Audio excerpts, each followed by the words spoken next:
श्रीयुतपदकमलं श्रीगुरुन् वैष्णवांश्च श्रीरूपं साग्रजातं सहगण रघुनाथान्वितं तं सजीवं साद्वैतं सावधूतं परिजनसहितं श्रीकृष्णचैतन्यदेवं श्रीराधाकृष्णपादं सहगण ललिता श्री विशाखान्वितश्च आजानुलम्बितभुजौ कनकावदातौ संकीर्तनैकपितरौ कमलायताक्षौ विश्वम्भरौ द्विजवरौ युगधर्मपालौ वन्दे जगत्प्रियकरौ करुणावतारौ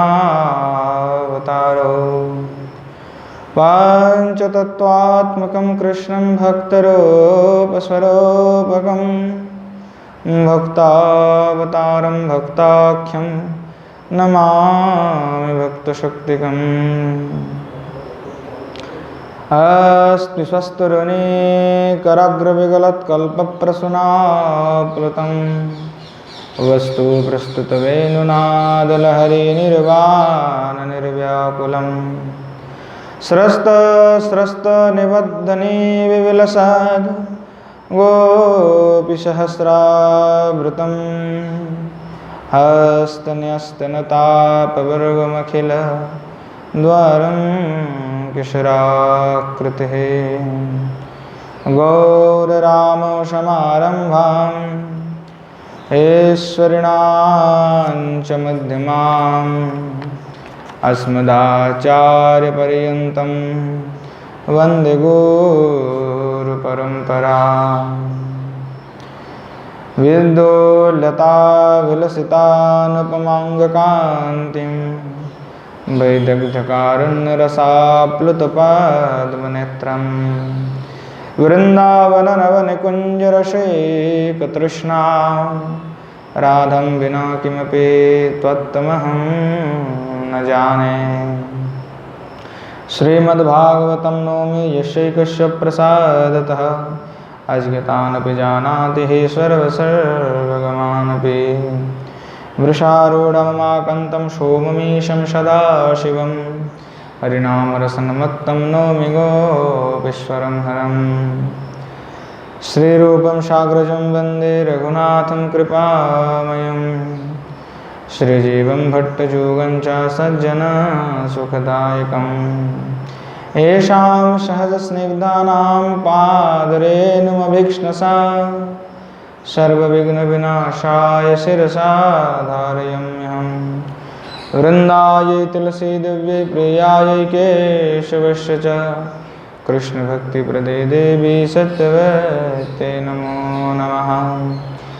नारायणं नमस्कृत्य नरं चैव नरोत्तमं देवीं सरस्वतीं व्यासं ततो जयमुदीरये। वाञ्छकल्पतरुभ्यश्च कृपासिन्धुभ्यैव च पतितानं पावनेभ्यो वैष्णवेभ्यो नमो नमः। हरे कृष्ण कृष्ण कृष्ण हरे हरे, हरे राम राम राम हरे हरे। श्रीमन महाप्रभु की जय, श्री युगल सरकार की जय, श्री गिरिंद्र बिहारी भगवान की जय।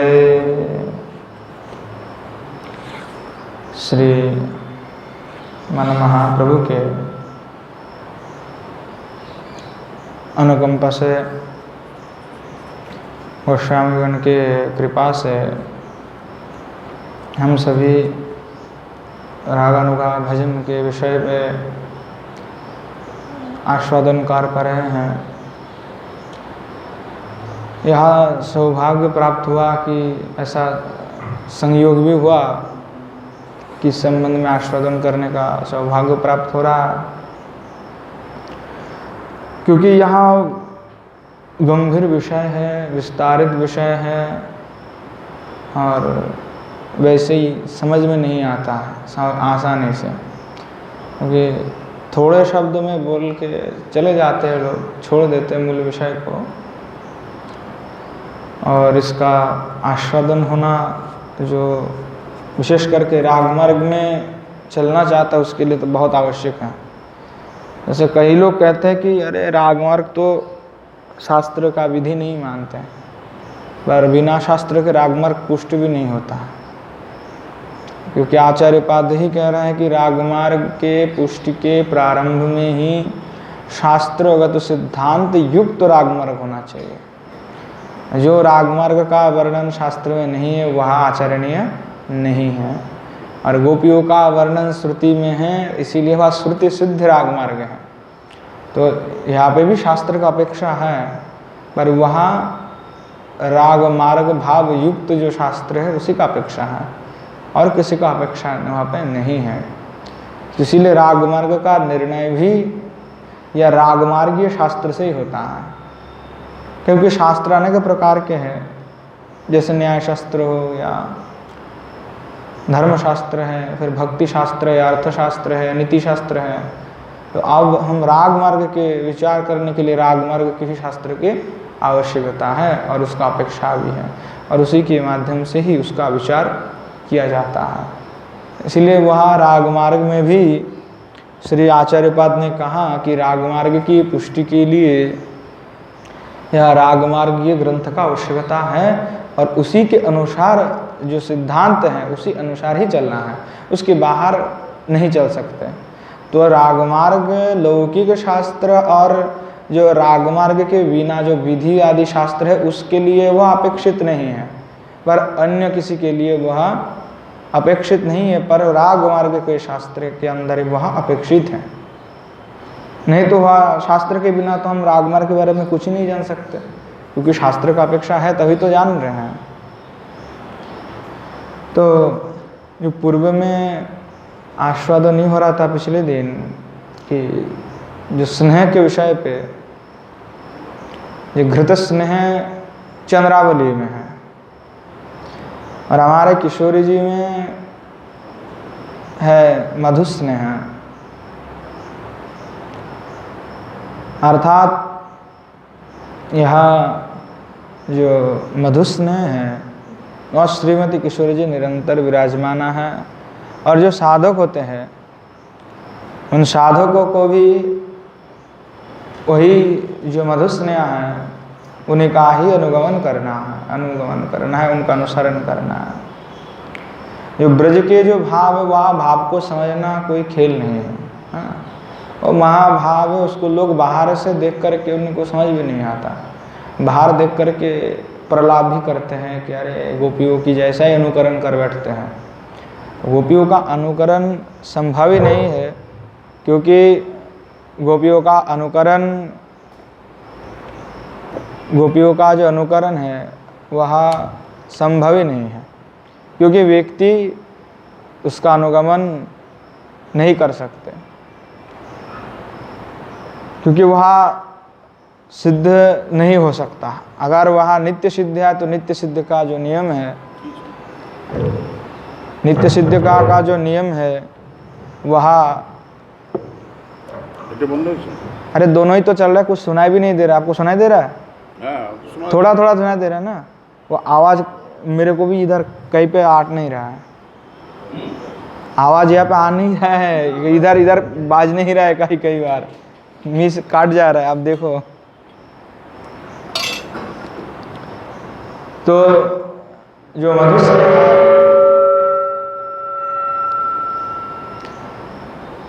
यहाँ जो मधु स्नेह है तो यहाँ किशोरी जी में विद्यमान है, और किशोरी जी का जो भाव है वह मदीयतामय। तो मधु स्नेह के विषय में आचार्यपाद कह रहे हैं कि मधु स्नेह किसको कहते हैं, कि मदीयतत्वा अतिशयो भाक प्रिय स्नेह भवन मधु, कि प्रिय के विषय में, अर्थात जो प्रिय विषय में अतिशय जो मदीयतामय स्नेह है उसी को कहते हैं मधु स्नेह है। तो मदीयतामय जो अतिशय मदीयता होना चाहिए, कोई छोटे मोटे अगर होगा तब नहीं होगा, उसका विस्तार से अतिशय प्रबल होगा तभी वो होगा। अतः मधु स्नेह का जो माधुर्य है वह स्वयं आपने में ही प्रकटित होते हैं, उसके लिए किसी साधन की आवश्यकता नहीं है। जैसे कि घृत स्नेह है तो उसके लिए भाई नमक की ज़रूरत है, हाँ, चीनी का ज़रूरत है, या कोई मसाला की लगा करके ही पाया जाएगा, नहीं तो होगा नहीं। तो इसलिए कह रहा है कि जो घृत स्नेह है वह स्वादु नहीं है, मतलब खुद स्वादिष्ट नहीं हो सकता। और जो यहाँ मधु स्नेह है वो क्या है कि वो साक्षात भाई वो स्वादु है ही है, पहले से ही स्वादु है वो, क्योंकि मधु तो ऐसे ही खाने से मीठा लगता है, उसके लिए कोई किसी की संयोग की आवश्यकता नहीं कि हम उसमें चीनी डालेंगे या हमको कुछ और डाल के खाना है, वो तो स्वयं ही मधु है। तो इसलिए वहाँ जो मधु स्नेह का जो माधुर्य है वह माधुर्य स्वादुता जो है वह अपने आप ही वह प्रकट करते हैं, उनके लिए कोई साधन की जरूरत नहीं है। और इसमें क्या है कि मधु स्नेह में अनेक जो नानाविध जो स्नेह है, नानाविधों का जो रस है उस रस का भी इसमें समावेश है। और यहाँ जो आनंद है वह आनंद ममत्वा को पैदा करती है और गर्व को भी धारण करता है। मधु स्नेह जो होता है, मधु स्नेह के साथ अर्थात मधु के साथ साम्य होने के कारण इसको मधु स्नेह कहा जाता है। अर्थात साम्य क्या है कि मधु स्वयं ही मिठास देता है, हाँ? तो इसलिए वह मधु के साथ इसकी तुलना की गई है कि वह स्वयं ही रस को प्रदान करने वाले हैं। तो मधु स्नेह का उदाहरण श्री रूप गोस्वामी पाद दे रहे हैं। राधा स्नेहमयेन हंत रचिता माधुर्य सारेण सा सौधीव प्रतिमा घनपुरु गुणैर्वा वैष्णवणा विद्रुता यन्नामन्यमपि धामनि श्रवणयोर् याति प्रसंगने में सांद्रानंदमये भवत्युनुपमा सद्य जगद विस्मृति है। तो मधु स्नेह का उदाहरण देकर के श्री गोस्वामी पाद उल्लेख कर रहे हैं कि सुबल जो सखा है उनको एक दिन श्री भगवान कहने लगे, सुबल तुम मेरे बड़े प्रिय सखा हो, हाँ, तुम मेरे बड़े ही प्रिय सखा हो, तो तुमसे कुछ बात भी थे, सुनो तुम सखा। देखो स्नेह रूप माधुर्य के द्वारा अर्थात स्नेह के जो माधुर्य है, तो स्नेह का माधुर्य क्या है? मधु स्नेह है। और वो कैसा है? मधु के भांति है। तो उस रस के द्वारा सार जो है, उस स्वार के द्वारा श्री राधा एवं ललिता आदि अनेक गुणों से सुधामयी प्रतिभा की भांति, अर्थात जो श्रीमती राधा अष्टसखी की बात कर रहे हैं भगवान, और उनके युद्ध में जितने भी हैं सभी की बात कर रहे हैं कि अनेकों जो सखियाँ हैं, ये सब क्या है? उस अनेक गुण से, इस स्नेह के मधु स्नेह के साथ अनेक गुण से सुधामयी प्रतिमा के साथ, जो सुधामयी प्रतिमा की भांति, जो सुधा अमृत की जो प्रतिमा है, तो अमृत की प्रतिमा की भांति यहाँ घनीभूत होकर भी प्रिय गुण भावना या ऊष्मा के द्वारा, अर्थात जो प्रियता के अनुकूलता के, कि इनमें क्या है कि यह स्वयं ही सुधा के प्रतिमा होने पर भी, अतः स्वयं इसमें तो आनंद है ही है। जब इसमें स्वयं आनंद है तो दूसरे के लिए आनंद देने की आवश्यकता नहीं है, क्योंकि मधु स्नेह है तो स्वयं ही आस्वादन कर सकते हैं। कह रहा है फिर भी यहाँ उनमें रहने के बावजूद भी प्रियों की अनुकूलता के लिए, अर्थात जो मेरे अनुकूल के लिए, प्रिय यानी श्री भगवान ही हैं, तो मेरे अनुकूलता के लिए उत्कंठा रूप जो संताप है उनके द्वारा यह वामा भावी हो जाते, वक्र हो जाते हैं। तो प्रसंग क्रम में श्री भगवान कह रहे कि प्रसंग क्रम में श्री राधा का नाम मेरे कानों में प्रवेश करने पर मेरे लिए भी वह आनंददायक हो जाता है, और मैं स्वयं गाढ़ा जो श्रीमती किशोरी जी का जो गाढ़ा स्नेह है वह स्नेह मुझ में आ जाता है और मैं भी गाढ़ा आनंदमय हो जाता हूँ। अर्थात जो श्रीमती किशोरी जी का जो माधुर्य का जो सार है, वहाँ जो मधु स्नेह के जो रूप माधुर्य है श्रीमती का, तो इतना प्रभाव है उनका कि श्री भगवान कह रहा है कि उनके साथ में कोई तुलना नहीं कर सकता।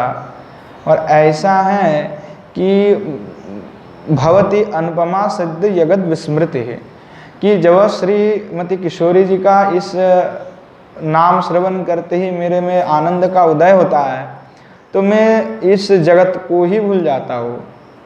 ये समस्त तो जितने जगत मैंने बनाया है, मुझे कुछ काम भी था वह मैं भूल जाता हूँ, मुझे जगत का भी विस्मृति हो जाता है।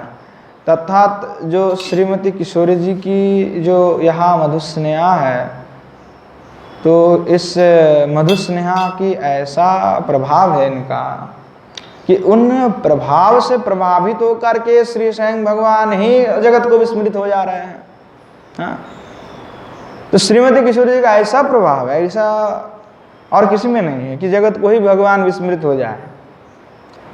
तो रूप गोस्वामी पाद कह रहे हैं कि यहाँ श्रीमती किशोरी जी का ऐसा उनका प्रभाव है कि श्री भगवान स्वयं ही प्रभावित होकर के सब कुछ भूल जाते हैं और कुछ याद नहीं रहता। यह जो स्नेह है, यह जो स्नेह है वह श्रीमती किशोरी जी का जो स्नेह है वह स्वातस्फूर्त स्नेह है। यहाँ किसी के द्वारा उदित नहीं हुए है, स्वतःस्फूर्त है श्रीमती किशोरी जी में है। तो जो स्वातःस्फूर्त ने अपने आप जो स्नेह है वह कृष्ण को सुख प्रदान करने में बलवती इच्छा जो है उनमें नित्य विराजावती है। तो इसलिए एकमात्र श्री भगवान का जब आनंदमय हो जाना, जो तन्मय हो जाना, वह तो श्रीमती किशोरी जी के नाम श्रवण से हो रहा है। अगर श्रीमती किशोरी जी साक्षात उनके सामने विराजमाना है तब तो कोई और बात ही नहीं है। तब तो जगत के लिए उनकी कोई चिंता नहीं, किसी की याद भी नहीं है। कुछ काम था वो भी भूल गए, कुछ भी याद नहीं हमें। तो इसी प्रकार जगत को भूलना है साधक को। हाँ, श्रीमती किशोरी जी का दासी बनने के लिए भगवान जैसे जगत को भूल जा रहे हैं, अब साधक को भी ऐसे जगत को भूलना पड़ेगा। जगत को विस्मृति हो जाए तब तो किशोरी जी के चरण में हमारा ध्यान हो जाए, मन हो जाए, स्थित हो जाए। तो इसीलिए कहा कि यहाँ श्रीमती किशोरी जी का प्रेम जो स्नेह वो समझने के लिए, उस आनंद में आनंदित होने के लिए आपको भी उस तरह ही होना पड़ेगा, उस प्रकार से श्रीमती किशोरी जी को स्नेह करना होगा। तो यहाँ उत्कृष्टता जो है वह केवल श्रीमती किशोरी जी में ही विराजमाना है। अब श्रीमती किशोरी जी का यहाँ जो स्नेह से मान भी उत्पन्न होता है, तो मान का लक्षण क्या है? जो मान जिसको कहते हैं, श्री रूप गोस्वामी पाद उल्लेख किए कि स्नेहस्तुत्कृष्टतावाप्त्या माधुर्यं मानवन्नवम् यो धारयेत् दाक्षिण्यं समान इति कीर्तिते। अर्थात जो स्नेह है वह स्नेह जब उत्कृष्टता को प्राप्त कर लेते हैं, क्या है कि स्नेह उत्कृष्टता को प्राप्त करने के कारण जब वह नवीन माधुर्य का अनुभव कराता है, वह स्वयं कुटिलता को धारण करती है, उसको कहते हैं मान। क्या आश्चर्य भाव है कि माधुर्य का अनुभव तो नवीन कराता है, पर उसके साथ कुटिलता का भी जन्म दे देता है। तो वह मान का लक्षण है, वह मान है कि प्रियता अतिशय अभिमान है न कौटिल्य भाव पूर्णों को भाव वैचित्र दधत प्रणयो मानहा, कि प्रियता अतिशय के अभिमान के द्वारा कौटिल्य भाव पूर्वक नए नए माधुर्य को विशेष रूप में जो भाव वैचित्र दान करते हैं, जो प्रणय, जो प्रेम, जो प्रणय, वह मान है। तो इससे पहले प्रणय के संबंध में थोड़ा सा अवगाहन करना चाहिए कि प्रणय क्या होता है। कि श्री गोस्वामी पाद ने एक अर्थ जो लिए है वह बड़े ही संक्षेप में लिए, तो उसको आगे जा कर के आचार्य पाद ने उसको विस्तारित किए हैं। गोस्वामी पाद ने तो क्रम से किए हैं, तो यहाँ प्रेमानंद भक्ति शास्त्री महाशय भी उन्होंने किया है, पर उनका क्रम थोड़ा भिन्न है। उन्होंने एकदम गोस्वामी पाद ने तो प्रकरण हिसाब से लिए हैं, और इन्होंने क्या किया कि क्रम से लिए हैं कि कैसे क्रम में होगा। तो इन्होंने क्रम जो अनुसार उन्होंने लिया है, गोस्वामी पाद ने प्रकरण क्रम के साथ लिए हैं। तो प्रणय का व्याख्यान थोड़ा सा समझने के बाद में उसका भी व्याख्यान होगा जो गोस्वामी पाद क्रम से किए हैं, क्योंकि यहाँ पे प्रणय का प्रसंग आ जा रहा है, तो वो जानना भी आवश्यक है प्रणय क्या होता है। कि प्रणय क्या है कि विश्रम्भातिशयात्मका प्रेमा प्रणय, कि प्रणय का उदय होने से संभ्रम आदि के यज्ञ जो अवस्था है, उस अवस्था में भी उसका अभाव होता है। अर्थात जो प्रियजन के साथ आभेद बुद्धि हो जाना ही प्रणय है। अगर एकदम संक्षेप रूप में कि प्रियजन के साथ जो आभेद होना जाता है, अपने मन, प्राण, बुद्धि, देह और परिच्छद आदि जो भी हैं, उन सब के साथ प्रणय जिनसे हम करते हैं, उनके साथ हमारा जो अभेद हो जाना वही प्रणय है। अर्थात इसमें क्या होता है, आपने ऊपर जैसे गौरव बुद्धि का अभाव होता है, उसी प्रकार श्री भगवान में भी, अर्थात हम जिनसे प्रेम करते हैं उन पर भी हमारा गौरव बुद्धि अभाव हो जाता है। तब गौरव बुद्धि हम में भी नहीं है और उनमें भी नहीं है, तो दोनों अवस्था जो है एक हो जाना। तो यह है जो प्रणय ही ये क्या करता है, प्रणय ही मान को प्राप्त कराता है। प्रणय से ही मान होता है। ये जो क्रम है, तो प्रणय से ही मान उत्पन्न होता है। तो मान का लक्षण दिए कि प्रियता अतिशत अभिमान न कौटिल्य भाव पूर्ण को भाव वैचित्र दधाद प्रणयो मानहा। ये विशेष करके प्रेमानंद भक्ति शास्त्री ने जो धृत किया है, लिखा है, बड़े विद्वान थे, गोस्वामी पाद ने किया है, तो उनका तात्पर्य छोटा करके लिखा, उनको ही विस्तारित इन्होंने किया। तो यहाँ जो कौटिल्य भास होता है, हाँ, जो कौटिल्य भाव होता है, और उसे के द्वारा क्या होता है, नए नए जो माधुर्य का आस्वादन कराता है, उसको कहते हैं मान। तो यहाँ प्रियता की जो अतिशयता है, अर्थात हम जिनसे प्रेम करते हैं, जिनसे हमारा प्रियता है, तो अभिमान तो उसी के ऊपर किया जाता है जो हमारा सबसे प्रिय है। ऐसे कोई व्यक्ति आया और हम उसके ऊपर मान कर देंगे, हमारा मान थोड़े सुनने वाले हो, और कहेंगे तुम कौन हो तो हमारे ऊपर मान करने वाला है, भागो यहाँ से।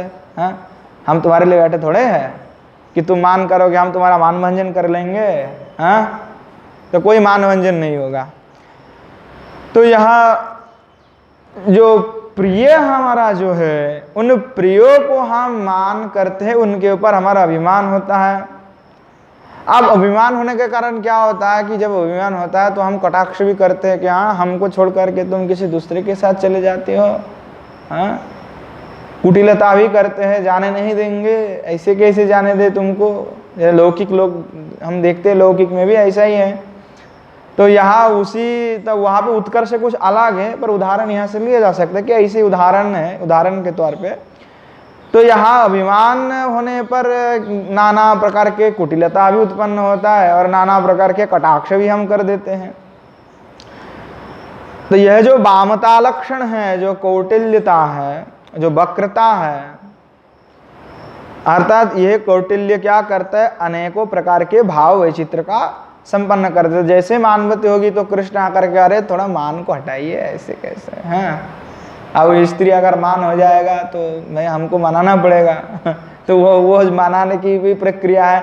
तो किस प्रकार से मनाएंगे भगवान आकर के। हैं, कभी कभी तो कृष्ण आकर के मनाने की कोशिश करने पर भी हो नहीं पाता है। अगर सखिया रुष्ट हो गई, मानो कि कृष्ण से कभी सखिया रुष्ट हो गया, हाँ, तो ललिता, अधिकतर ललिता अगर कभी रुष्ट हो गई तो किशोरी जी को बार बार कहने लगे, अरे आप क्यों बार बार ऐसे मान नहीं करती, आप मान करिए। अब जैसे बार बार कहते तो ललिता के सुख के लिए कभी कभी किशोरी जी क्या करते हैं कि वहाँ मान को स्वीकार कर लेते हैं। ऐसे वे तो मान करना नहीं चाहती, पर क्या करें, क्योंकि समस्त सखी की जो है मूलाधार श्रीमती किशोरी जी है, तो सखी उनके अनुगत है और सखी की जो वाक्य है उस वाक्य को रखने का गुण श्रीमती किशोरी जी में है कि वे जो सखियों का जो भी इच्छा है उस इच्छा को वे पूर्ण करती है। उज्ज्वल नीलमणि में श्री राधा प्रकरण में इसका विशेष व्याख्यान किया है आचार्य पाद ने। तो अब सखिया अगर कहेगी कि ललिता आदि करके कि अरे श्रीमती ये तो बार बार आपके साथ चीटिंग करते हैं, आप कहेंगे आपके पास आ रहा है, वो चली जाती है चंद्रावली के पास जाते हैं तो आप बार बार उनको क्षमा कर देते, इस बार ना करिए।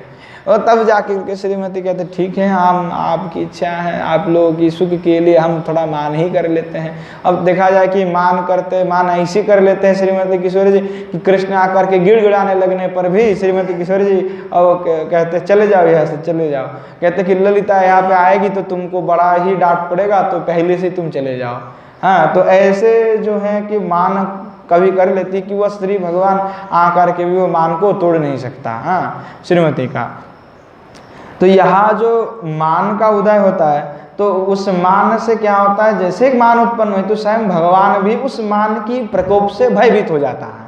ये मान की स्थिति है कि स्वयं कृष्ण जो सब लोगों के पालक है, सब असुर को दमन करने वाले हैं, जिनके डर में सब डर में जीते हैं, और उन भगवान जो है श्रीमती किशोर जी की प्रकोप से भयभीत हो जाता है। तो मान से बड़ा ही वैचित्रतामय जो रस है उस रस का निष्पत्ति होता है और वह वैचित्रमय रस का आस्वादन भी हो जाता है। इसीलिए जो मान है अर्थात प्रियातिशय का जो अभिमान है, तो यहाँ प्रणय के बीच में ये बड़ा ही तात्पर्यमय है कि प्रेम बड़ा ही विचित्र चीज़ है। अगर जो किया है उसको पता है, लौकिक जगत में भी हुआ तो, और जिन्होंने किया नहीं वो पता नहीं पड़ेगा क्योंकि उनको तो फील नहीं है, उसका अनुभव भी नहीं है। तो ये लौकिक जगत का भी कुछ अनुभव हो जाते तो भी बढ़िया है, क्योंकि वो समझता है, फिर बड़ा दिमाग में घुस जाएगा। फिर तो क्या होता है कि जैसे प्रियता होता है, अब दोनों में क्या होता है, मान तो कृष्ण में भी हो सकता है, राधा रानी में भी हो सकता है। अब क्या होता है, हमने आपके ऊपर मान किया, आपने हमारे ऊपर मान किया। अब दोनों का मान क्या होता है, प्रेम में झगड़ा बहुत होता है। और मान भी होना असंभव नहीं है। जो झगड़ा होने का तात्पर्य क्या है कि मान तो हो रहा है तभी झगड़ा होगा। तो वो वैचित्रता को करते, क्योंकि लास्ट फिनिशिंग तो ये कि मिलना है, चाहे कुछ भी हो जाए, चाहे हम थोड़े मोड़े जोड़ करके कैसे भी मिलना तो है ही है, मतलब एक साथ होना ही है। पर इससे पहले थोड़ा बहुत जो रस का जो विस्तार हो जाता है, जो विचित्रता हो जाता है, वो मान है। अर्थात जैसे कि जो प्रणयी जुगल है, जैसे ठाकुर जी हैं, श्रीमती किशोरी जी है, तो प्रणयी जुगल का अगर एक साथ अवस्थित हो जाता है तो मानो कि एक दूसरे को साथ कटाक्ष करना है, तो एक दूसरे को चिढ़ाने लगेंगे, हाँ तुम तो मुझे प्यार नहीं करते।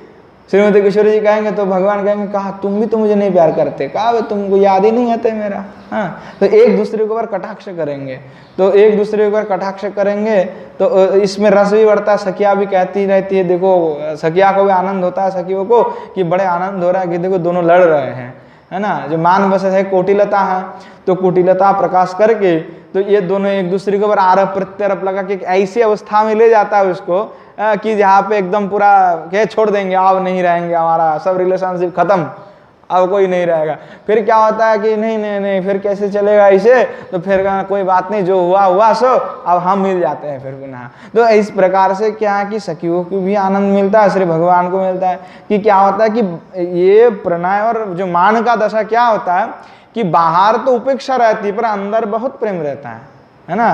कि अंदर उनके बिना रहा नहीं जाएगा, पर बाहर हम ऐसे ही दिखाएंगे कि हम तो तुमके ऊपर गुस्सा है, ऐसे क्या। हाँ, कि बाहर जो दिखाना है बाहर दिखाएंगे, पर अंदर तो कुछ और ही चल रहा है। उनको लगता है कि अरे हमको मना लेते तो हम मान ही जाते हैं, मन में तो ये इच्छा है कि हमको मनाए, पर जब नहीं मनाते तो और भी कुटिलता आता है, और भी गुस्सा आ जाता है, और भी हमको उपेक्षा कर रहे हैं। हाँ, तो ये जो है एक रस की जो निष्पत्ति होता है, जो वैचित्र है प्रेम, वहाँ प्रदान करते हैं। तो यहाँ आनंद जो है वहाँ तो कुटिलता में बड़ा आनंद, विचित्र आनंद मिलता है। तो यहाँ आनंद की जो विकास है, उस आनंद को विस्तार करने के लिए मान की आवश्यकता है। और श्री भगवान और श्रीमती किशोरी जी एक दोनों में वह मान का ऐसे आदान प्रदान होता है। और मान का जो गाढ़ता होता है, जब मान अधिक गाढ़ा हो जाता है तो गाढ़ा होने पर भी समस्या है। फिर इतने देर में तो चलता है, अब जैसे मान गाढ़ा हुई तो वो मान किस में परिवर्तित हो जाता है, क्रोध में। अब जैसे क्रोध में होगा कि कृष्ण आकर के कुछ भी कहेंगे तो श्रीमती किशोरी जी पहले तो फटकर लगाएंगे, भागो यहाँ से पहले ही। तो वहाँ दशा क्या है कि अधिक मान हो जाने पर, अर्थात प्रणय अगर गाढ़ा है, मन में बहुत इच्छा है कि एक बार मना तो ले हमको, पर मनाती जब नहीं है तो मान और भी बढ़ करके वह क्रोध में परिवर्तित हो जाता है। फिर कहते हैं कि बहो यहाँ से तुम्हारे साथ कोई संबंध नहीं, आपसे तो तुम्हारा मुंह नहीं देखेंगे। पर अंदर ही अंदर यह बात चलता है उसके बिना तो हमारा जीना ही नहीं है, हम तो मर ही जाएंगे, ऐसे मारना भी नहीं पड़ेगा, एक दो दिन में ऐसे ही मर जाएंगे। तो ये जो दशा है, वह स्थिति है, वह रस को विचित्रता प्रदान करता है, वह रस को बढ़ाता भी है। तो जो मान है, तो यहाँ मान चित्त को एकदम बिल्कुल द्रवीभूत कर देते हैं। अब क्या हुआ, श्री रूप गोस्वामी पाद और एक उदाहरण दे रहे हैं कि स्नेह, ये तो उन्होंने कहा कि जो मान है वह चित्त को द्रवीभूत करा देता है एकदम बिल्कुल, उसी में तन्मय हो जाते। बाहर भले ही उपेक्षा दिखाई पड़ता होता, अंदर तो भाई प्रेम का प्रगाढ़ एकदम चरम सीमा पे चले जाता है, उसके बिना तो हम जी नहीं सकते, ये अंदर चलता है, पर बाहर प्रकोप दिखाते हैं। तो श्री गोस्वामी पाद एक उदाहरण दे रहे हैं कि श्रोभरे कृतदृशौ में तव गोधुली भीरवेगोपवीरा अधुना बदनानिलहै की में भीर विरमति भुकृटिम बभार शुभ्रहु। क्या हुआ कि एक बार श्रीमती किशोरी जी श्री ठाकुर जी के साथ वन में विहार कर रही थी। अब वन में जब विहार कर रही थी तो उनका चित्त जो है गाढ़ स्नेह उनके हृदय में आविर्भूत हुई। अब गाढ़ स्नेह का आविर्भाव होने पर उनके जो चित्त है वहाँ अति द्रवीभूत हो गई, क्योंकि स्नेह में तो ऐसा ही होता है, पुलकित आदि हो जाना। तो जब अधिक स्नेह के कारण उनका चित्त ऐसा द्रवीभूत होने लगी और उनकी नेत्र से अश्रु बहने लगे। तो किशोरी जी में यह स्वाभाविक है कि जब कृष्ण के साथ विराजमान है, फिर भी जो है स्नेह इतने बढ़ गए हैं कि स्नेह का जो प्राबल्य के कारण श्रीमती किशोरी जी के श्री अश्रुवृंद श्री चक्षु से यहाँ अश्रुवृंद गिरने लगे।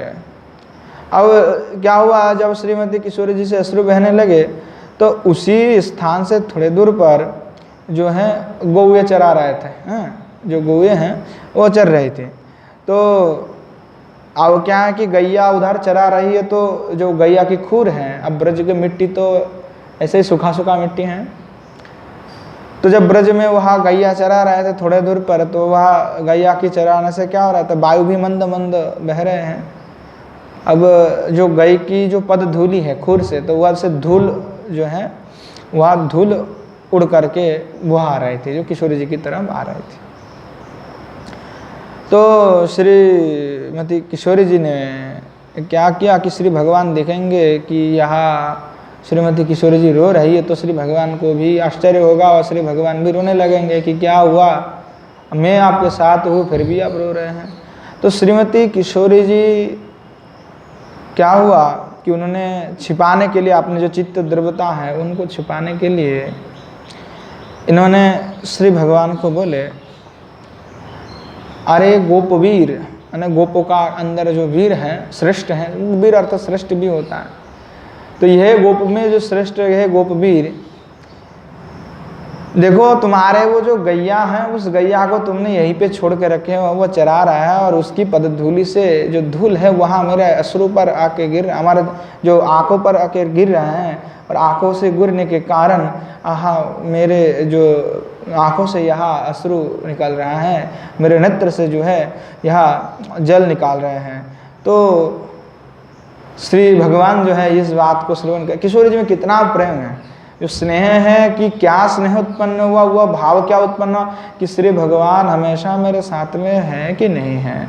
अब तो वन में विहार करे, थोड़ी देर में चले जाएंगे, हैं मिल नहीं पाऊंगा। तो इस जो आशय के कारण उनके हृदय में जो एक पहले से ही चिंता का उद्रेक है और स्नेह का जो प्राबल्य है, जैसे कि हमारे साथ, जैसे हम जिससे बहुत प्रेम करते हैं अब उसको छोड़ना नहीं चाहते हैं, अगर हमें वो मिल जाए तो हम उनको छोड़ना नहीं चाहते उतना आसानी से। अब पता नहीं कब मिलेगा, अगर उसको जाना है कहीं पे तो हम छोड़ना नहीं चाहते।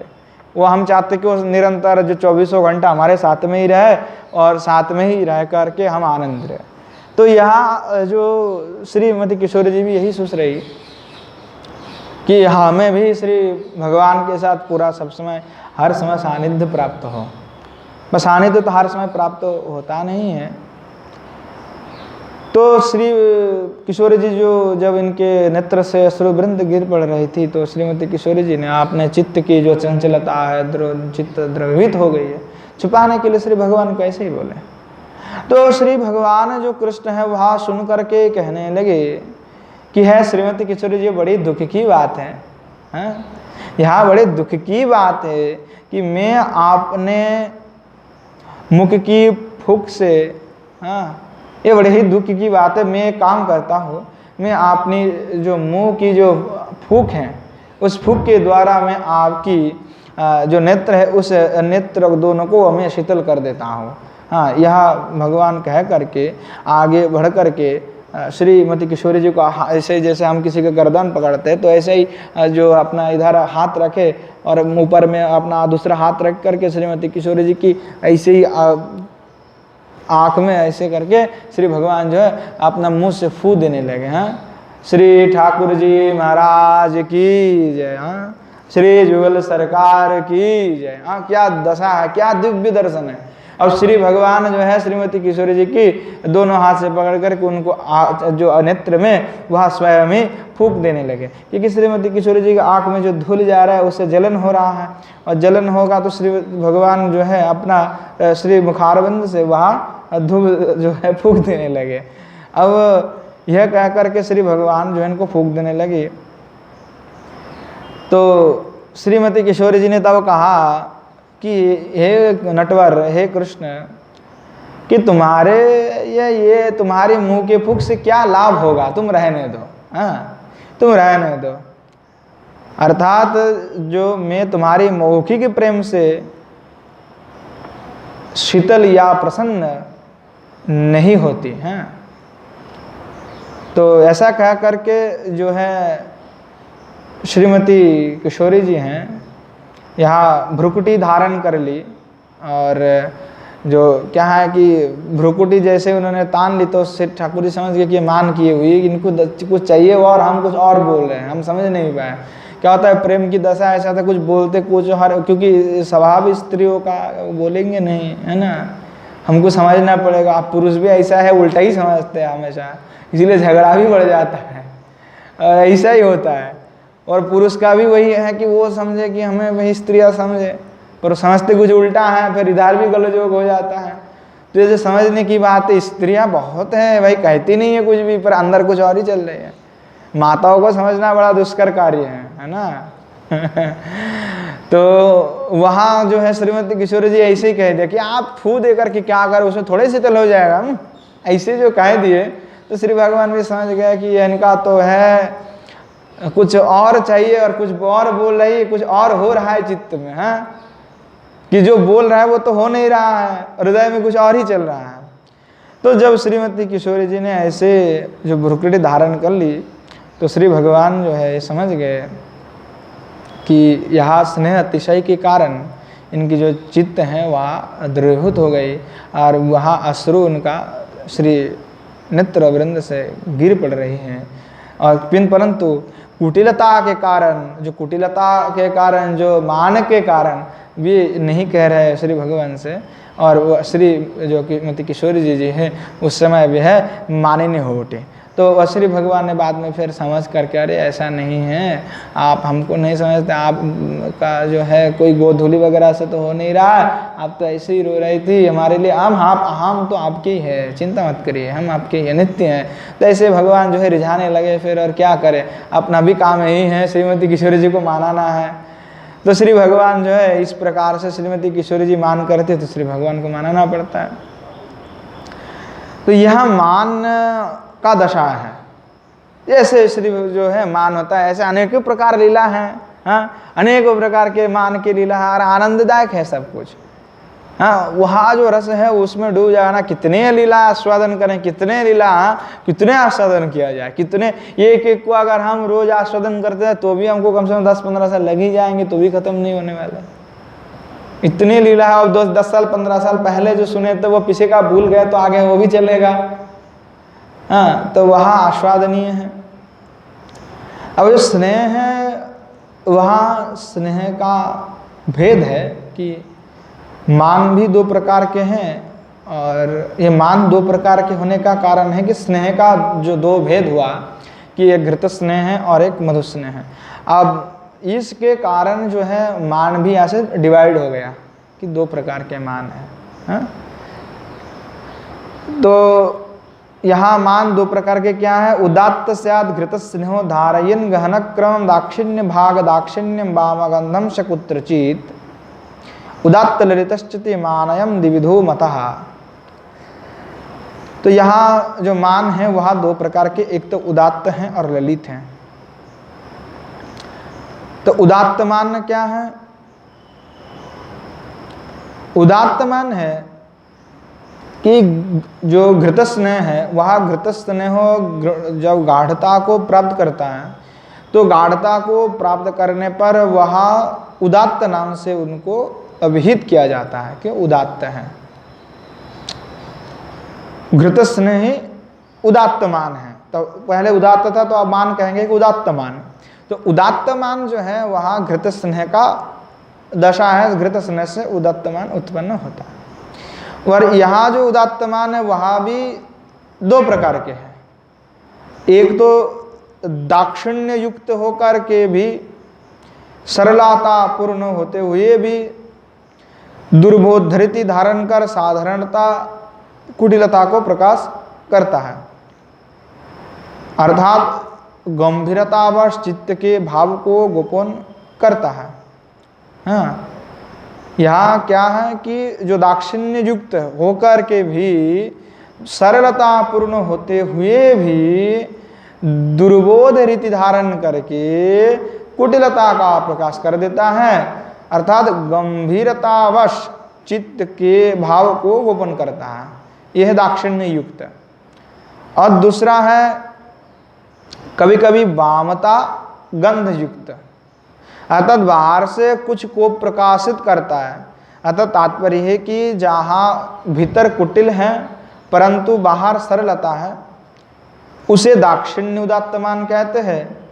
और जहाँ भीतर कुटिलता नहीं किंतु बाहर थोड़ा बाम है, उस भाव को बाम्य गंधोदात्तमान कहा जाता है। तो यह किसका है कि उदात्तमान का भेद है। एक में क्या हुआ, दाक्षिण्यमान उसको कहते हैं कि बाहर भीतर तो कुटिलता है किंतु बाहर सरलता दिखाएंगे, और जिसका बाहर कुटिलता है परंतु भीतर कुटिलता नहीं है, अर्थात भीतर कुटिलता नहीं किंतु बाहर थोड़ा बाम स्वभाव है, तो ये जो है बाम्य गंधोदात्तो मान कहते इसको। तो जो दाक्षिण्य दात्तमान का जो दृष्टांत है वह श्री रूप गोस्वामी पाद उल्लेख कर रहे हैं कि श्रीमती किशोरी जी में अनेकों भाव विद्यमान है, तो उनमें यहाँ भी स्नेह उत्पन्न हो सकता है, क्योंकि महाभाव बतिये तो सबका समावेश उसमें है, सब कुछ समावेश उनमें है। तो कह रहे हैं दाक्षिण्योदात्त यथा राधेति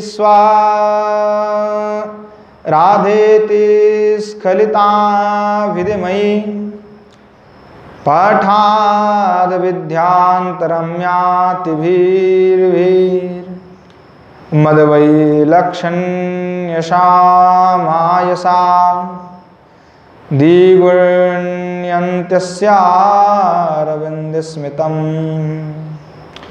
जल्पे चाम्रदिमानविद्धमधिकं माधुर्यमातन्वती चित्राणीव चकारमत्प्रियसुहृद वृंदानि चंद्रावली। तो कहा कि यहाँ श्रीमती किशोरी जी की जो सखी हैं वह कुंदलता नाम की एक सखी हैं। तो कुंदलता को श्री भगवान कृष्ण कहने लगे कि हे कुंदलते, देखो अचानक मेरे मुंह से राधा नाम का उच्चारण हो गया। उनको सुन करके दुखवाश जो चंद्रावली है उनका हृदय जो आहत हो गया, अंतकरण, क्योंकि मैं था चंद्रावली के साथ और चंद्रावली के साथ रहते हुए मैंने राधा का नाम उच्चारण कर लिया। वो अचानक हो गया मेरे से, मैंने किया नहीं, ऐसे ही हो गया, मैं क्या करूं? मुझे क्या करना चाहिए? अब हो गया, अब हो गया। अब जब सुना कि मेरे मुंह से राधा का नाम उच्चारण हुआ तो चंद्रावली मेरे ऊपर, बाहर से तो कुछ ऐसे बोल नहीं रहा है, पर देखो उनका है कि पहले तो बाहर से कुछ नहीं बोल रहा, तो मुझे लगा कि इसका अंतःकरण तो जरूर दुख पहुंचा है। तो यहाँ जो है इनका अंतःकरण जो आहत हो गई, तो उस असावधान में वो अपना असावधानता के कारण मुझे भी बड़ा दुख हुआ, किंतु मेरे उस दुख को प्रमोशन करने के लिए चंद्रावली ने आपने श्री मुखकमल पर दुगनी मुस्कान प्रकाशित की और कमल वचन से वह अधिकतर माधुर्य की विस्तार करने लगी। हे कुंदलते, उससे मेरे प्रिय सुहृदगण भी विस्मित हो उठी। तो यहाँ जो है दिखा रहे हैं कि दाक्षिण्य युक्त होकर के, अर्थात कि यहाँ सरलता का प्रयोग करते हैं कि भीतर तो कुटिलता है उसके अंदर, पर बोल नहीं रहा है, तो कृष्ण दुखी हो जाएंगे, इसलिए बाहर सरलता दिखा रहा है, अंदर तो बहुत जल रहा है। मेरे सामने राधा का नाम लेता है, तुम्हारा ऐसा, तुमको तो देखूंगा बाद में बेटा, अभी तो कुछ नहीं बोलना है मेरे को, अभी तो कुछ बोलूंगा फिर तुम भी गुस्सा हो जाओगे, तब तुम्हारा भी मान होगा, तो तुम्हारे मान को छुड़ाने के लिए हम कैसे समर्थ नहीं होगा, ऐसे भी आते बाते नहीं हो। तो चंद्रावली का अंदर तो बड़े ही गुस्सा है, पर बाहर कुछ भी प्रकट नहीं कर रहे हैं। बाहर तो यह जो दृश्य देख करके क्या है कि वो चंद्रावली और भी कृष्ण को क्या है कि भगवान के साथ और भी माधुर्य का विस्तार करने लगे। तो सबको, सब जितने भी भगवान के सुहृद वो सारे चकित हो गए, अरे राधा का नाम लेने पर भी चंद्रावली का ऐसा कुछ नहीं हो रहा है, ये तो मतलब बड़े आश्चर्य की बात हो गया। पर यह क्या है, वो दक्षिण्यायुक्त जो मान होने के कारण बाहर तो भाई कुछ नहीं दिखा रहे हैं, अंदर तो जलन है ही है, वो बाहर की स्थिति है। अतः श्रीमती किशोरी जी की नाम सुनने पर जो चंद्रावली के चित्त में वास्तव में ही दुख तो हुई, और वह दुखित होने पर जो मान है उनमें मान उत्पन्न हुई, परंतु बाहर जो है दुगुनी प्रसन्नता को प्रकाशित किया कि अर्थात श्री भगवान कृष्ण के सामने में वह दाक्षिण्यता जो सरलता है, उस सरलता को वे प्रकट करने लगी। अर्थात इसी को कहते हैं दाक्षिण्योदात्त मान। तो इस दाक्षिण्य आदित्य के मान जो घृत स्नेह है, तो घृत स्नेह उससे उत्पन्न हुआ, तो इसलिए उनमें यहाँ भाव विद्यमान है। और बाम्य गंधोदात्मान क्या है, उसका भी आचार्यपाद उदाहरण दे रहे हैं। काचिद भ्रूभंगुरम कृत्वा ललाट फलकम हरिम विलोक्या नेत्र भृंगाभ्याम पपौतन मुख पंकजम। कि श्री विष्णु पुराण में कथित है कि श्री भगवान कृष्ण शारदीय रास में जब अंतर्धन हो गए, तो अंतर्धन होने के बाद श्री भगवान ने फिर दोबारा प्रकट हुए स्वयं ही।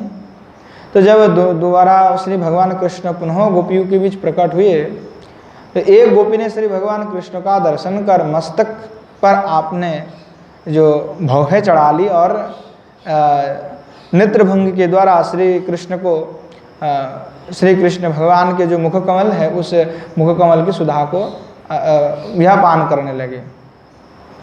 अर्थात भावों को तानने में क्या होता है कि जो अपना घूंघट है ना, वह क्या हुआ कि चढ़ा लिया उन्होंने अपने ऊपर, और चढ़ा करके क्या हुआ कि देखने लगे किसके, कृष्ण को, पर वो भगवान इसमें देख नहीं पा रहे, पर वह कृष्ण के मुख कमल की जो आस्वादन है वो आस्वादन करने लगे श्री भगवान का।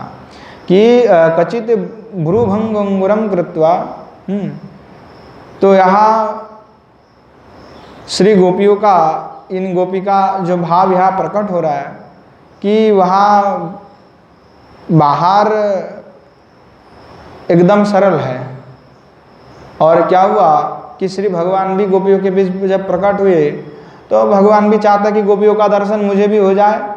तो ये क्या कि काचित भ्रूभंग गुरम कृत्वा, जो भ्रू है ऐसे भ्रूभंगुर करते हुए, और जो है अपना घूंघट को ऐसे, जोड़नी को ऐसे मुंह में ढाक ले कि श्री भगवान को नहीं दिखेंगे। तो बाहर क्या दिखा रहा है, कुटिलता, हाँ, कि हम बाहर कुटिल हैं, बामासु स्वभाव, बाम स्वभाव थोड़ा सा, तो वह बाम स्वभाव जो है वह देखने लगे। तो क्योंकि श्री कृष्ण का जो मुखमंगल है उसका वह पान करने लगे, परंतु बाहर जो है वह दिखा रहा है कि हमारे में तो थोड़ा अभिमान है। तो यह बामों का स्वभाव है कि वह बाहर, भीतर एकदम साफ है, पर बाहर थोड़ा सा दिखाते हैं। और दूसरे भी उदाहरण श्री गोस्वामीपाद दे रहे हैं। अक्ष संसदी जितापि मृगाक्षी माधवेनो परिरंभपणेन भुग्नो दृष्टिरिह विप्रतिपन्नां तं करे निरुरुधे परिरिप्सुम। कि यहाँ दूसरा उदाहरण है कि चंद्रावली की किसी एक सखी हैं, तो वह सखी ने एक दूसरे सखी को बताया कि देखो जो जीतेगा वो हारने वालों को आलिंगन करेगा, हाँ, जो हारेगा और जो जीतेगा, तो जीतने वालों का क्या काम है, वो हारने वालों को आलिंगन करेगा, ठीक है। तो इस जो दाव है, जो पण कहते थे प्राचीन भाषा में, अभी तो दाव कहते हैं, दाव पैच लगाना, तो दाव जो लगाते हैं।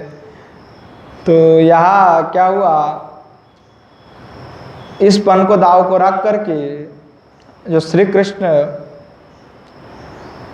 श्री चंद्रावली के साथ जो है चौसार खेलने में प्रवृत्त हो गए। चौसार होते हैं ना, जैसे पाशा वगैरह होता है, वैसे चौसार जो होता है वह, लूडो वगैरह के जैसे। हाँ, तो वहाँ चौसर खेलने लग गए थे। अब क्या हुआ कि चंद्रावली खुद ही हार गई, है ना, वो तो हारना ही था उनको। तो तब श्री माधव जो भगवान है तो वहाँ आलिंगन करने के लिए तैयार हुए। तो जब जैसे वे तैयार होने हो गए तो बाहर जो है श्री भगवान का विरोध करें, नहीं नहीं नहीं मत करो हमसे, अरे क्या है, एकदम नहीं, बिल्कुल नहीं। तो क्या है कि बाहर बावा दिखा रहा है कि नहीं नहीं बिल्कुल स्पर्श नहीं करने देंगे आपको। हाँ, ऐसे कैसे, पर अंदर से तो पूरा बिल्कुल साफ है कि ठीक है करे तो बड़ा आनंद आएगा हमको। हाँ, देखो भाई बड़ा आनंद आने वाले हैं, पर के बाहर दिखाएंगे, हाँ नहीं नहीं बिल्कुल हमको छूना मत, एकदम हम गुस्सा हो जाएंगे। पर ये भाई स्त्रियों में पढ़ लो, विशेष करके जिनका विवाह है सुनना चाहिए ताकि कम से कम उनको समझ में आए, क्योंकि बार्जित लौकिक जगत में भी स्त्री का ऐसे स्वभाव होते हैं। हाँ, तो वहाँ श्रीमती किशोरी जी में भी ऐसे ही हैं, पर यहाँ चंद्रावली का जो मान है, क्योंकि श्रीमती किशोरी जी महाभाव युक्त है तो उसमें सारे गुण हैं, सब है, एकदम परिपूर्ण है, कभी भी कुछ कर सकते हैं।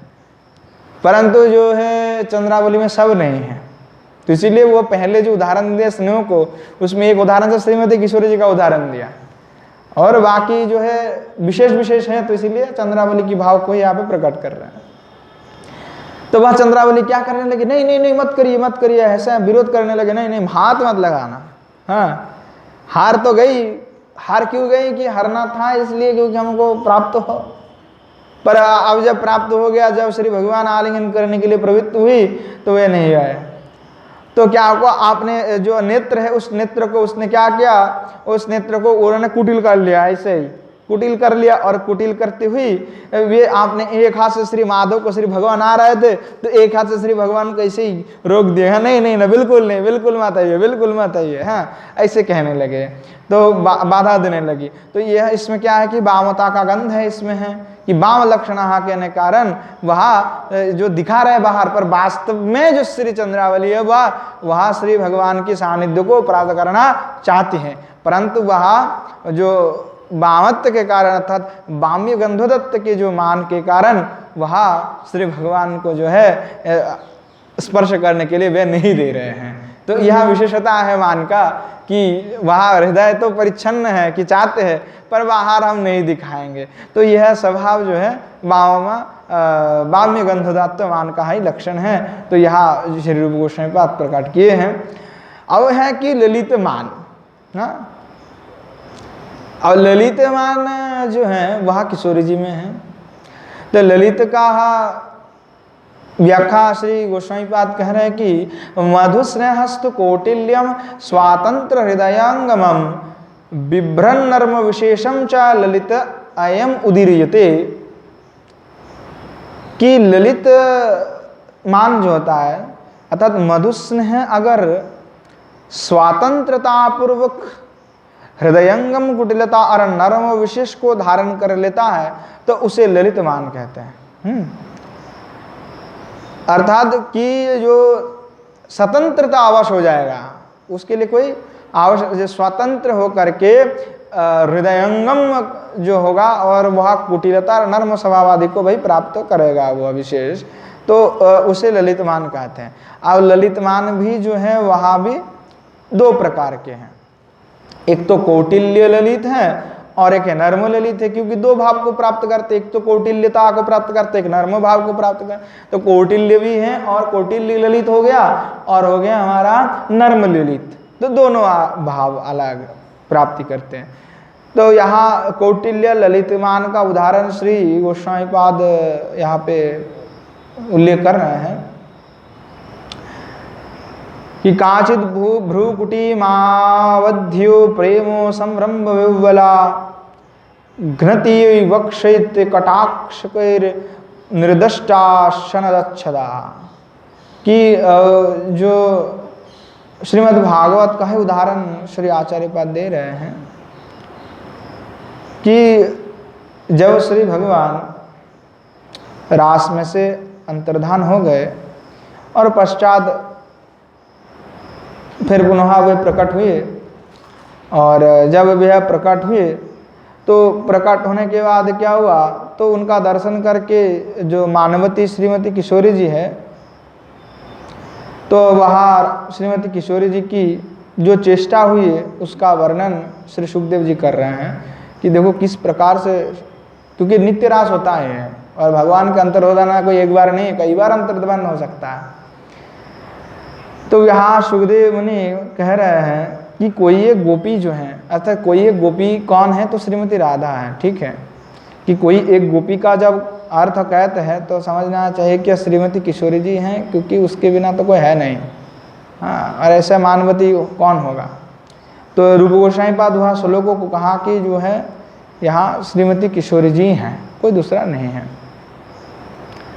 तो कोई एक गोपी अर्थात श्रीमती राधा जो है उनकी, अर्थात श्रीमती किशोरी जी की, उनका जब प्रकट हुआ, प्रेम कोप हुआ उनके अंदर, तो प्रेम कोप के आवेश में व्याकुल होकर के श्रीमती किशोरी जी आपने भ्रुकुटियों को तिरछा करके और दांतों से आपने होठों को दंशन करते हुए कृष्ण की ओर देखने लगे। उनकी कटाक्षवान श्री कृष्ण को मानो आहत करने लगे, अर्थात उनको घायल करने लगे। अर्थात भ्रुकुटी का जो तिरछापन है और कुटिलता है, तो यहाँ भ्रुकुटी का तिरछापन, कुटिलता और आबद्ध शब्द से जो श्रीमती किशोरी जी की जो स्वतंत्रता, तब जो आपने होठों को भी अपने दंत से वह पकड़ के रखी है, तो उससे वहाँ श्रीमती किशोरी जी की जो स्वतंत्रता सूचित हो रहा है। अर्थात श्री भगवान आहत हुए, अर्थात श्री भगवान जो है श्रीमती किशोरी जी का उस दर्शन करके श्री भगवान जो स्वयं है पराभूत हो गए थे। इस प्रकार जो श्रीमती किशोरी जी का जो मधुस्नेह है, वहाँ जो मान है वह कौटिल्य ललित मान है। हाँ, तो यहाँ जो है कि श्री भगवान को पराजित कर देते, पराभूत कर देने वाले जो मान है, कि कुटिलता का भी प्रवेश होता है और उनमें स्वतंत्रता भी है। तो वहाँ जो है श्री भगवान को पराभूत कर देने वाले जो मान है, वहाँ क्या है, कौटिल्य मान है। उसका और भी उदाहरण श्री गोस्वामी पाद दे रहे हैं कि आदत्त में वर्तमनी मन्मथोन्मदा स्वायं गृहाश्लेषमसो सकितव एतोक्तवन्तं कुटिलभवन्मुखि कृष्णं बतसेन जघान मंगलाम। और एक उदाहरण श्री रूप गोस्वामी पाद प्रदान कर रहे हैं कि मंगला की कोई एक सखी है, मंगला। तो मंगला नाम के कोई सखी है, तो उनके एक सुहृद सखी हैं। तो मंगला सखी अपने जो सुहृद सखी है उन सखी से कहने लगी, हे सखी कि देखो श्री कृष्ण भगवान, श्री भगवान कृष्ण, तो वो लोग भगवान तो नहीं कहते, हम लोग संबोधन करके वह भगवान ही कह रहे हैं, वो ऐसे ही कहते कृष्ण। हाँ, तो कहने लगे है ये देखो, यह जो कृष्ण है, वो कृष्ण ने श्री राधा के प्रति कहा कि तुम्हारी सखी इस मंगला ने मदनमत्त हो करके पद में आपने आप ही मुझे आलिंगन कर पकड़ लिया। श्री कृष्ण के ऐसा कहने पर लज्जा से कुटिल मुखी होकर मंगला अपने कर्णभूषण कमल से श्री कृष्ण को आघात करने लगी। तो यहाँ क्या हुआ कि मंगला की जो सखी हैं, तो मंगला के सखी अपने किसी दूसरे सखी से ये बात कह रहे हैं कि देखो जो मंगला है, एक बार क्या हुआ कि श्रीमती किशोरी जी के साथ, श्रीमती राधा रानी के साथ जो है श्री ठाकुर जी विराजमान थे। तो क्या हुआ, तो श्री भगवान जो है श्रीमती राधा रानी को कहने लगे कि देखो तुम्हारे अपने सखियों को तुम संभालो, है ना, ये तो तुम्हारे सामने तो कुछ करती नहीं, बस तुम्हारे चले जाने पर जो है वो बहुत हमें परेशान कर देता है। तो कहने लगे देखो तुम्हारे जो मंगला नामनी जो सखी है, मैं एक बार आ रहा था तो ये मदनमत्त हो करके क्या हुआ, मेरे पति के सामने आ गए और आकर के मुझे पकड़ लिया और वे आलिंगन कर लिया मेरे को। हाँ, तो जैसे ही वहां कहने लगे तो श्री जो मंगला पास में ही थी श्रीमती किशोरी जी की, तो वहां जैसे उन्होंने सुना तो सुन करके वह लज्जा से उनका जो सिर मुख है वह कुटिल हो गया। ऐसा हमने किया तो क्या, आप उनके सामने क्यों बोल रहे हैं? हाँ, आपको क्या आवश्यकता था बोलने के लिए? तो ऐसे कुटिल मुखी हो करके जो मंगला जो आपने कर्णभूषण कमल के द्वारा जो श्री भगवान को आगत करने लगे, अर्थात कान में जो होने वाले जो कमल है ना, जो कान में देने वाले, तो उसको खोल करके ऐसे ही वो उनको मारने लगे, श्री भगवान कर छोड़ने लगा। तो ऐसे बोल देता है। हाँ, तो यहाँ जो है कुटिलता उनका प्रकट हो रहा है कि बाहर देखो एकदम पूरा प्रेम भरे हुए हैं, तो स्वयं आस्वादन करने वाले भाव है। ललिता कौटिल्य का जो है उदाहरण है।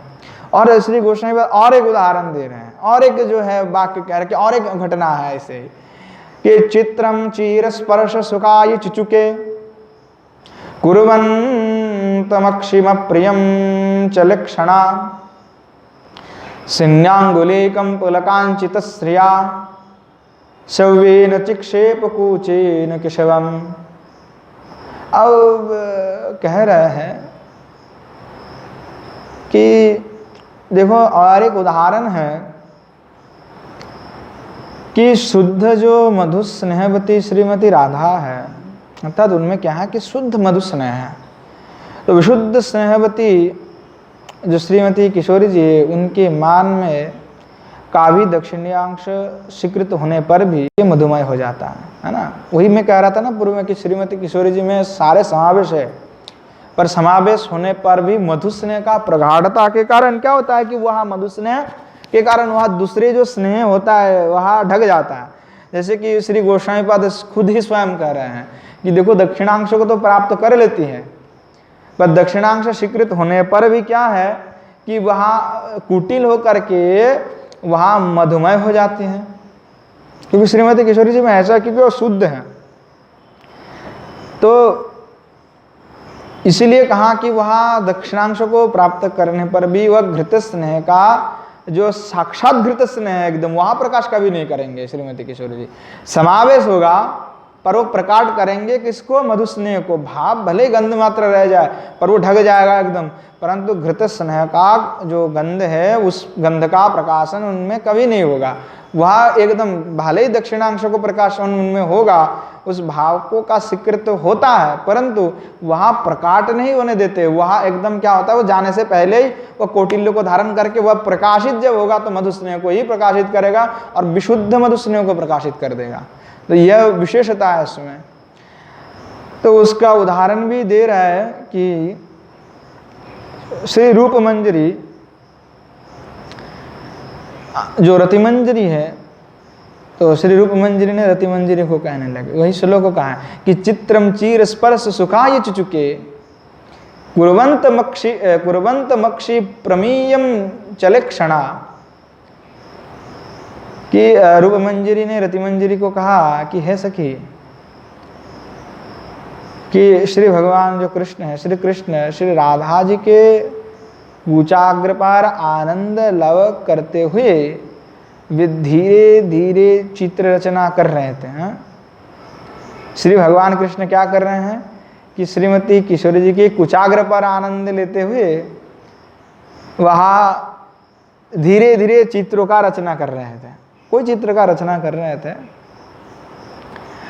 तो उस समय श्री भगवान कृष्ण की क्या हो रहा था कि उनके अंगुली पर जो घर्म आ जा रहे थे, स्वेद पसीना। तो अंगुली पर क्या हुआ कि श्वेद छा रहे थे, जो है पसीना छा रहे थे। तो श्री कृष्ण को विलंब करते देख करके, अर्थात श्रीमती किशोरी जी देख रहा है श्री भगवान जो चित्र बना रहे वो हुआ नहीं रहा है, तो श्रीमती किशोरी जी देख रहे बहुत ही लेट हो रहा है, विलंब हो रहा है। तो उस विलंब को देख करके श्रीमती किशोरी जी जो है वहाँ चंचला नेत्र हो उठी, और चंचला नेत्र हो उठ करके आपने पुलकित जो है आपने पुलकित बामकुज से धक्का मार के श्री कृष्ण को दूर फेंक दिया। ठीक है, तो यहाँ बड़े ही आनंद का विषय है कि देखो कि श्री भगवान क्या कर रहे थे, अपने कुचाग्र पर आनंद लाभ करते धीरे धीरे चित्र का आनंद कर रहे थे, चित्र का निर्माण कर। अब देखा कि श्री भगवान तो ऐसे ही करते जा रहे हैं, भाई कोई है नहीं, उनका चिंता नहीं, कुचाग्र और आनंद ले रहा है तो ले ही रहा है, और बना रहा है तो बना रहा है। कब बनाएगा? तो कहा कि सिन्व अंगुलिकम पुलकांचित स्त्रिया। अब जो श्री भगवान को देखा कि वही जो श्री भगवान है वहाँ बैठे हुए, अब वह आनंद ले रहा है, अब उनके हस्त से जो है स्वेद भी आ रहा है, अब विलंब भी कर रहा है। वह देख करके श्रीमती किशोरी जी बड़े चंचला उठी, और चंचला होकर के क्या क्या चिक्षेपन कुचेन केशवम, और आपने जो पुलकित जो बामकुच थे, बामकुच के पास श्री भगवान थे, तो उससे एकदम धक्का मार करके एकदम श्री भगवान को जो दूर फेंक दिए। तो यहाँ जो है मधुस्नेह का कारण उत्पन्न हो रहा है, जो भाव है कौटिल्यमान है। तो यहाँ दिख रहा हो कि मधुस्नेह विशुद्ध पूरा, भले दक्षिणांश थोड़ा प्रकट हो रहा है कि अंदर क्रोध भरे है, पर देखो कहाँ है? वहाँ बाहर सरलता नहीं दिखा रहे हैं, बाहर तो सीधी सीधी एकदम कुटिलता, कि अंदर भले आनंद होगा, दक्षिणांश को प्राप्त कर रहा है, जो है मन में आनंद हो रहे थे। और मन में क्या है कि श्रीमती किशोरी जी देख रहा है कि तो करते रहेगा ऐसे, इनका तो काम ऐसा ही है। तो वहाँ श्री भगवान को धक्का मार के एकदम फेंक दिए, चलो यहाँ से भागो। तो ऐसे किनका दुस्साहस है कि श्री भगवान को धक्का मार के निकाल दे, और तो श्रीमती किशोरी जी में ही एकमात्र उस प्रकार के जो है भाव विराजमान है। जो नर्म ललित हैं, तो ये हो गए कौटिल्य ललित, और एक नर्म ललित। तो नर्म ललित का उदाहरण दे रहा है दान के लिए कौमुदी से, श्री रूप गोस्वामी पाद ने दान के लिए कौमुदी का उदाहरण दिया। तो ऐसे लगता है कि दान के लिए कौमुदी आदि ग्रंथ लिखने के बाद ही रूप गोस्वामी ने उज्जवल नीलमणि का प्रकरण किया है।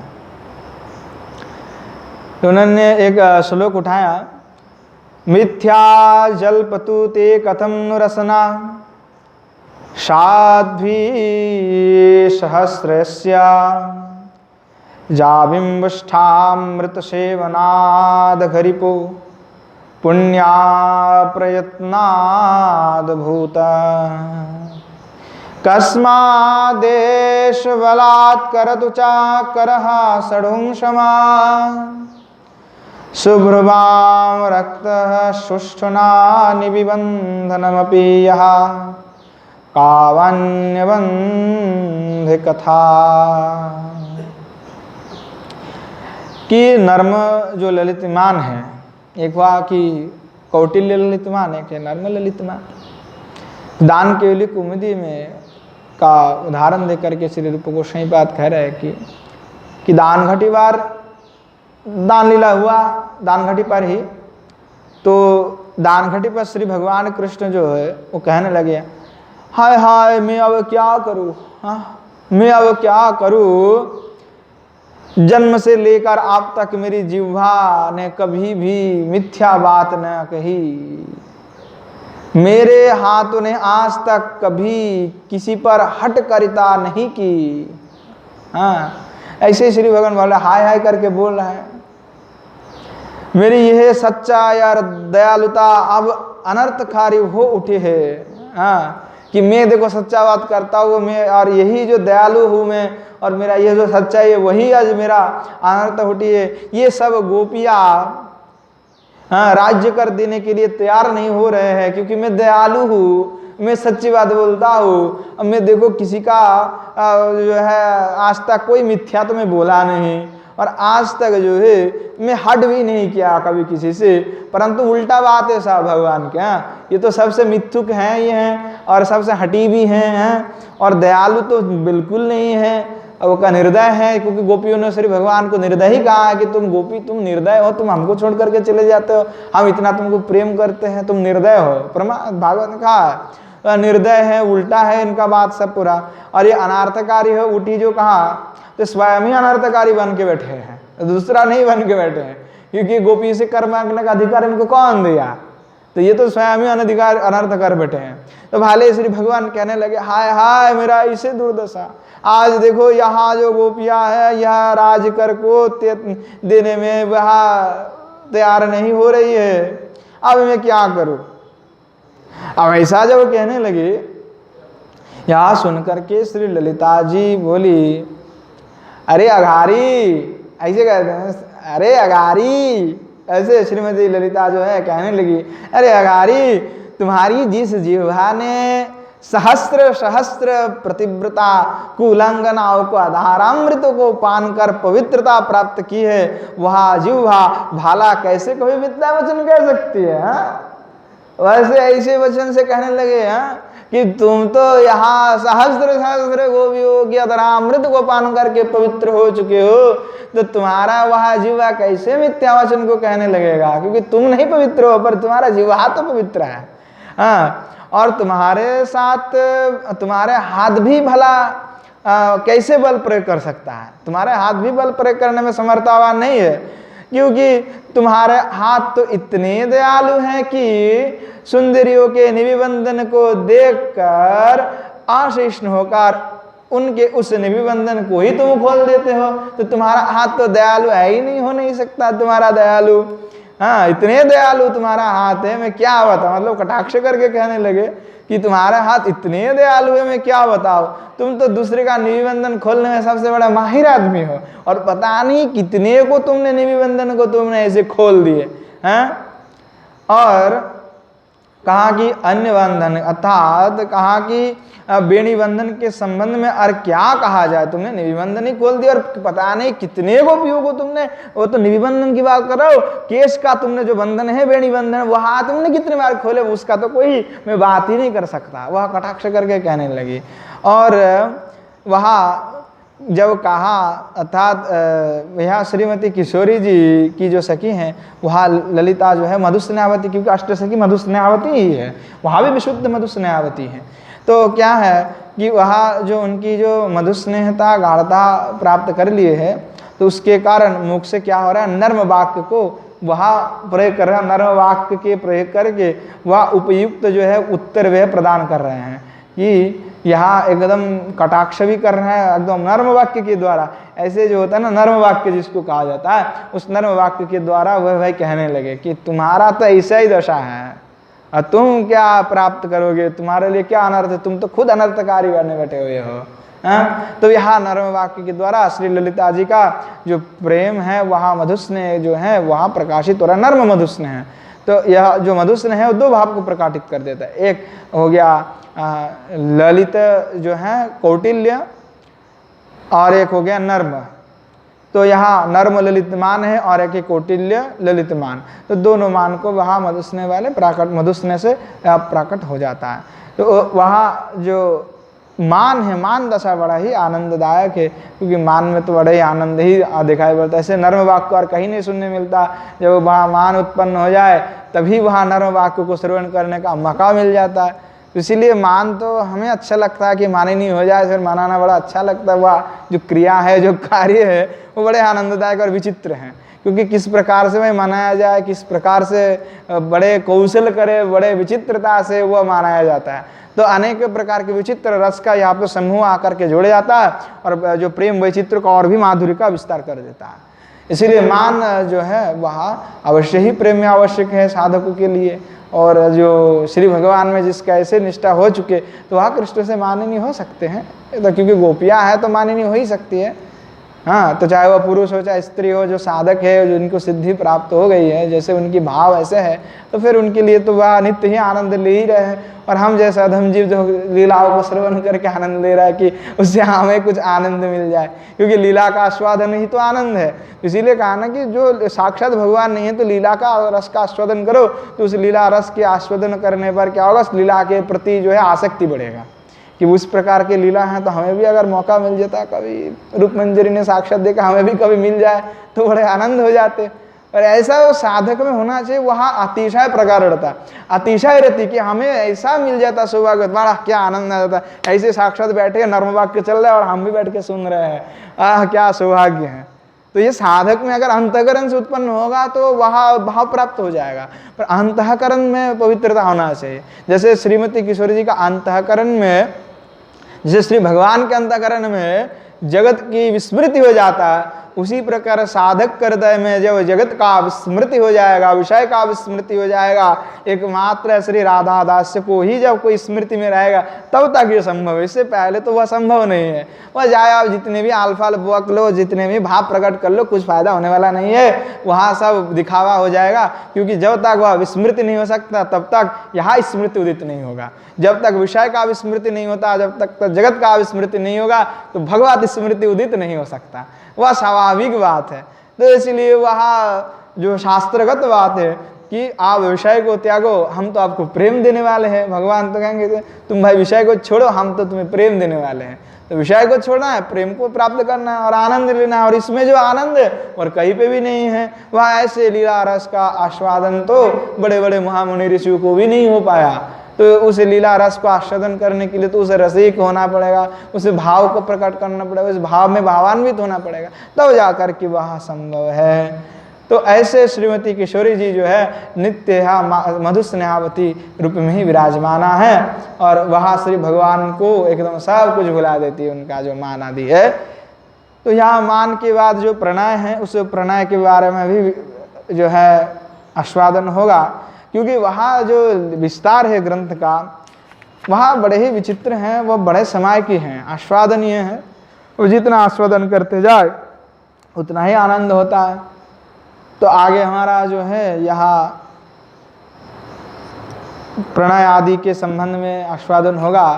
प्रणय किसको कहते हैं, फिर आपका आगे जो है और भी व्याख्यान होंगे। राग, अनुराग हो जाएगा, अनुराग हो जाएगा, भाव होगा, महाभाव होगा, फिर अधिरूढ़ है। ये सब विशेष व्याख्यान हैं। जब समय जब तक तो कम से कम महाभाव तक तो कहना ही पड़ता है। उसके बाद अधिरूढ़ आदि तो दशा है, तो वह दशा भी विलक्षण दशा है, वहाँ भी वर्णन किया जाता है। तो आगे हम लोग क्रम से आस्वादन करेंगे। राग मार्ग के जब आस्वादन चल रहा है और मंत्र में स्वारसी की जो भजना है, सखी भावे गोपी भावे, वहाँ उसके संबंध में भी आस्वादन होगा। आज यही पे विश्राम देते हैं। जय जय श्री राधेश्याम निताई गौर हरि बोल। श्रीमन महाप्रभु की जय। श्रीमन महाप्रभु के समस्त पार्षद वृंद की जय। श्री नवद्वीप धाम की जय। श्री युगल सरकार की जय। श्री गिरिंद्र बिहारी भगवान